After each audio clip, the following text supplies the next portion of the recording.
Who are you? No, seriously, I'm not asking for your name. I'm not asking for your job title. I don't want to know that you're a parent or a runner or a podcast listener.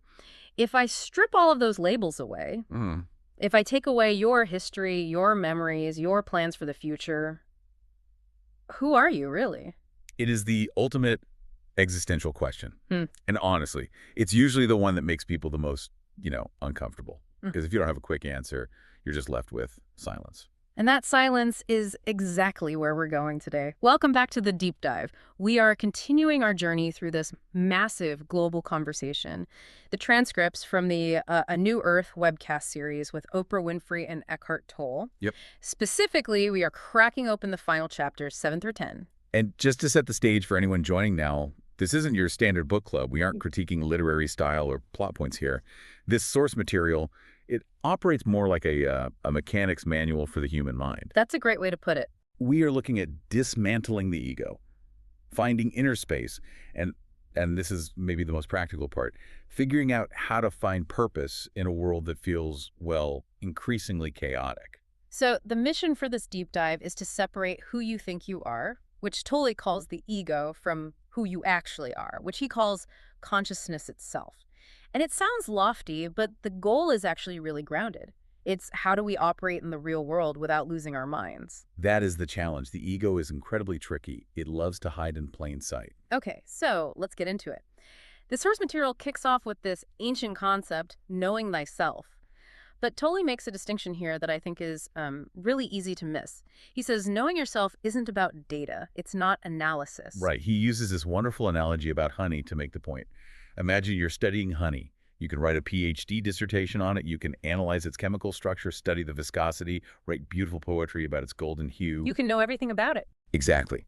You can have every distinct piece of data available about honey stored in your brain. But until you actually taste it, you don't know honey.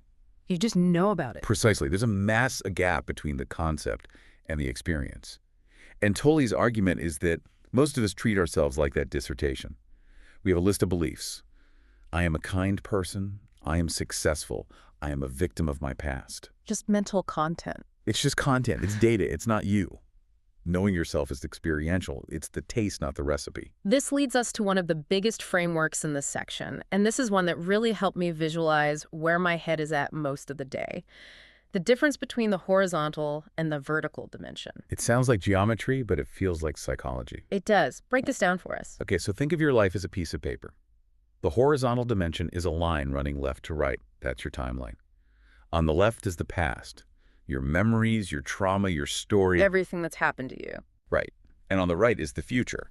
Your goals, your bills, your retirement plans, your anxiety about next week. And that's where we live, isn't it? I mean, I'm basically spending my entire day either rehashing what happened yesterday or stressing about what's happening tomorrow.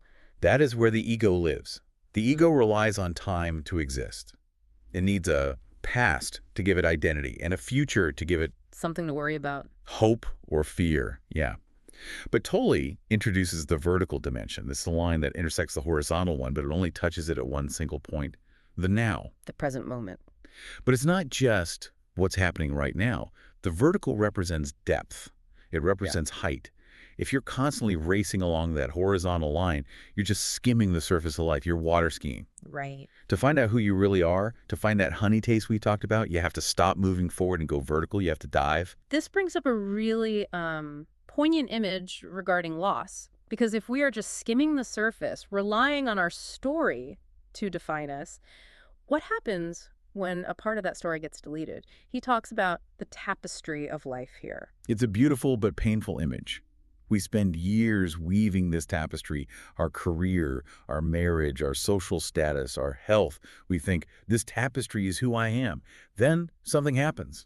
You get fired, a spouse leaves, someone dies. And it feels like a hole has been ripped in the fabric of your existence. And the natural reaction is to just patch it up immediately, fix the hole, pretend it's not there. You panic.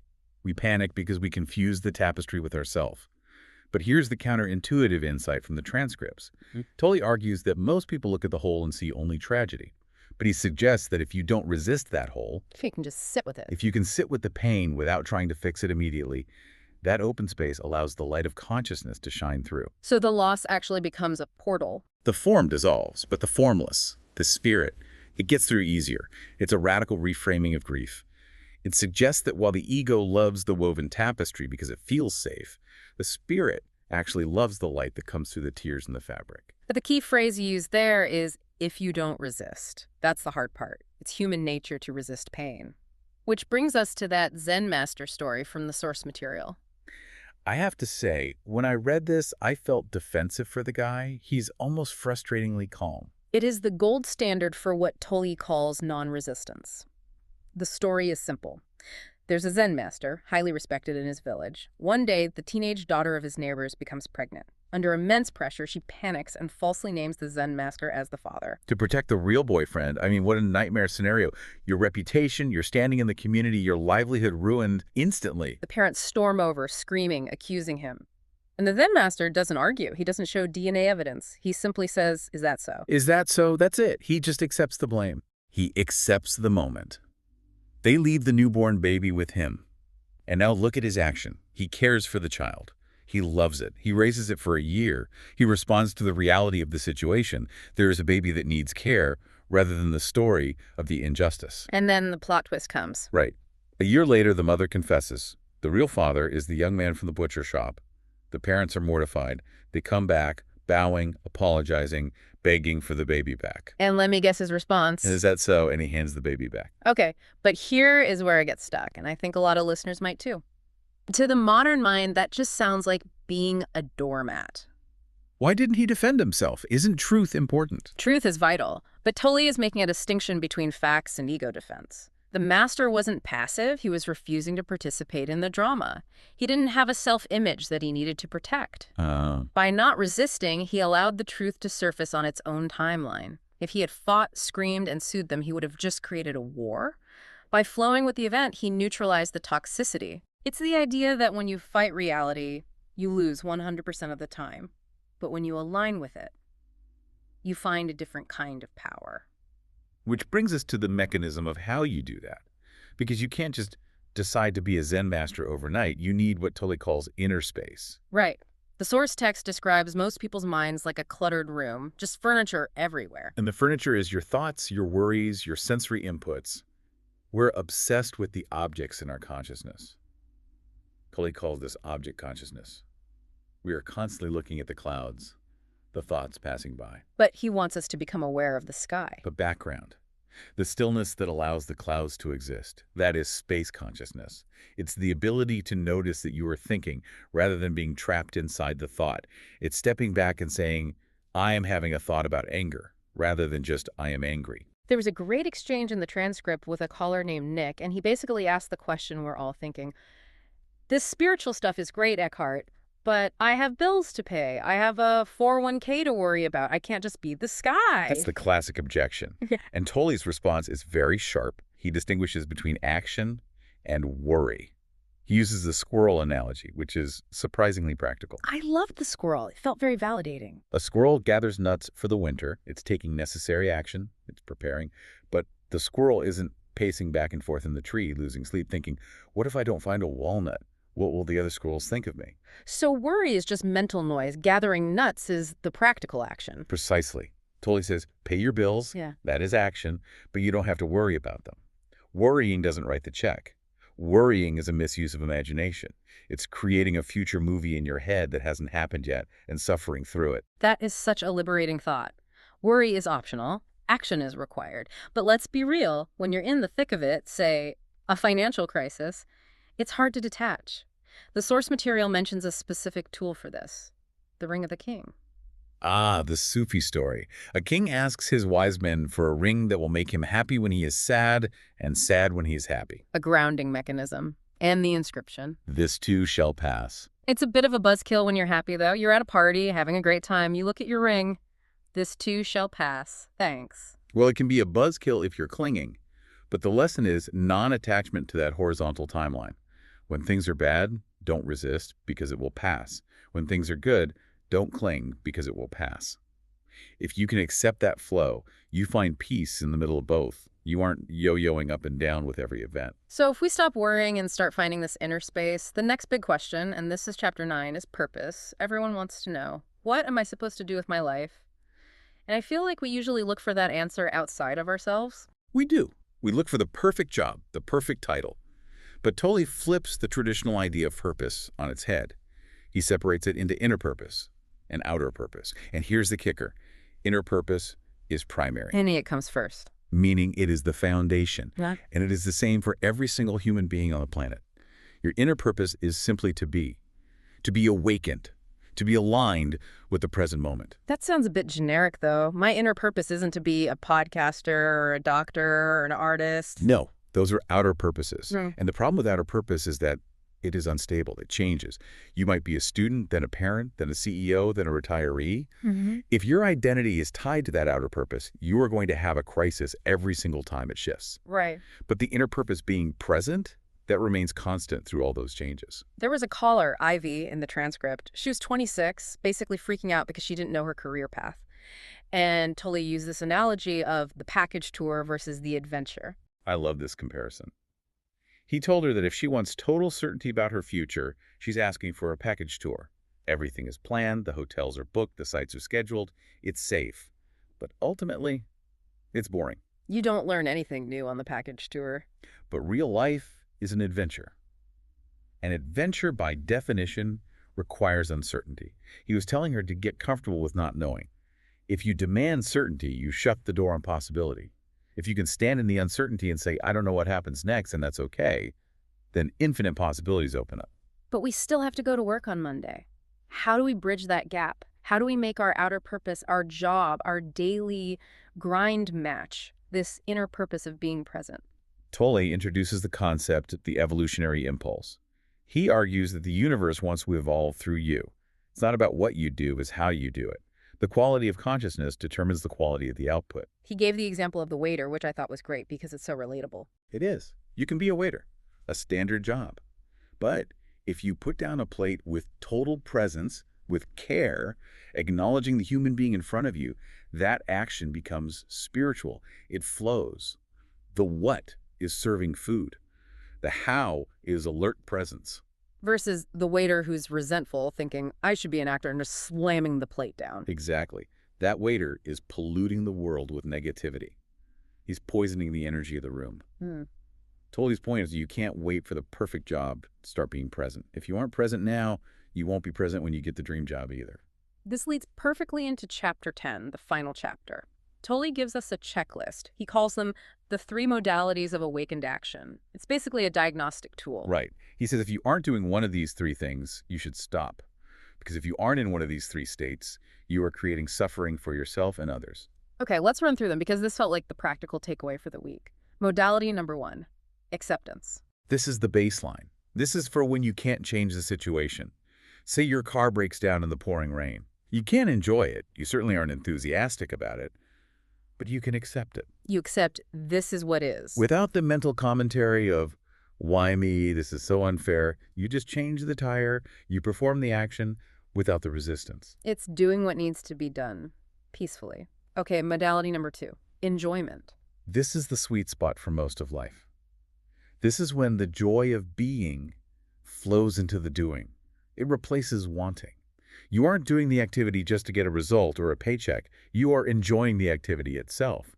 This is the playful element of life. It's the waiter serving the food with a smile, not because he wants a tip, but because serving is just happening. Exactly. And the third one, the most powerful one, enthusiasm. Which is deep enjoyment plus a vision. Yes. This is the high energy frequency of creation. This is where great things are built. But notice the formula. You can't have enthusiasm without the underlying enjoyment. If you have a goal but no enjoyment, that's just stress. That's just ambition. Enthusiasm carries a different energy. It lifts people up. Now, the transcript takes a turn toward the end of life. And this was fascinating because our culture is so terrified of aging. But Tolle talks about the return movement. Yes. This connects back to that horizontal timeline. Tolle says life has an outgoing movement expansion. This is your youth, your 20s, 30s, 40s. You're building a career, acquiring a house, having kids, gathering stuff. Expanding into the world, it's about accumulation and form. But eventually the tide turns, inevitably. The return movement begins. Contraction, you retire, the kids leave, the body weakens, you start letting go of things. And we fight this tooth and nail. Botox, surgery, denial. We treat it like a failure or a mistake. We hide it. But Tolle frames a return movement not as a decline, but as a massive spiritual opportunity. Think about the form again. As the physical form weakens, as the body gets frail, it becomes less dense. The ego shell cracks, The light gets in. and the light gets out. He argues that in old age, you become transparent to consciousness. That's why we often see such wisdom and peace in the very old. They aren't distracted by building the world anymore. They are preparing to return to the source. It's not a failure, it's a completion. It's a completion. It's the cycle of nature, just like a tree losing its leaves in winter. That is such a beautiful way to look at getting older. Instead of fading away, you're becoming transparent. It changes the whole paradigm. It does. It gives dignity to the process. It transforms it from a tragedy into a homecoming. There was one phrase in the final chapter that really stopped me in my tracks, though. Intelligent stupidity. It sounds like an oxymoron. It's a provocative term, but it's accurate. Tolle points out that humanity is incredibly intelligent. We have the intelligence to split the atom. We have the intelligence to build artificial intelligence. But we have the stupidity to use that intelligence to build bombs to destroy ourselves. Or algorithms that make us angry and divided. Right. So intelligence isn't enough. Intelligence is just a tool. It amplifies whatever's using it. If the ego uses intelligence, it becomes destructive on a massive scale. He's warning us, we don't need more cleverness. We are clever enough. We need more wisdom. We need inner space to direct that intelligence toward life, not destruction. So as we wrap up this deep dive into A New Earth, let's try to land this plane. What's the big takeaway here? How do we sum up these final chapters? I think the core message is a shift in how we define success. We usually think of success as a future event. I'll be successful when I get that promotion. Tolle is saying success is the quality of this moment. The means and the end are one. Exactly. You cannot reach a peaceful end through violent means. You cannot reach a happy ending through a miserable journey. The quality of your consciousness right now determines the future. If you take care of the now, the future takes care of itself. And regarding changing the world, because there was a question from a listener about all the bad stuff happening globally, Tolle was pretty firm on this. He was. You don't change the world by fighting against it. You see this all the time. The war on drugs, the war on terror. Whatever you fight, you strengthen. Because you're feeding it energy. You are engaging with it on its own level of unconsciousness. So what do? Ignore it? No. You change the world by changing your inner frequency. Peace isn't just the absence of war. It is an inner state that you bring into the room. If you're angry at the state of the world, you're just adding more anger to the pile. If you bring presence, you're actually diluting the collective unconsciousness. You become a clearing in the forest. It puts the responsibility squarely back on us. We are the source of the peace we're looking for. We are. The world is just a reflection of our collective inner state. There is one final thought from the source material that I want to leave everyone with. It's a challenge, really. A little homework assignment from Eckhart Tolle. He suggests that even inanimate objects have a silent presence. This is a great practice to test, if you're really getting it. He challenges us to look at something simple, a tree, a flower, even just a table, but look at it without mentally labeling it. Don't say that's an oak tree. Don't analyze the wood grain. Just look. When you suspend the label, when you suspend the thought, what's left? Silence, presence. And that silence you feel when you look at the flower, that isn't just out there. That silence is you. It's the recognition of your own essence reflected in the world. And if you can find that, you found the new earth. Indeed.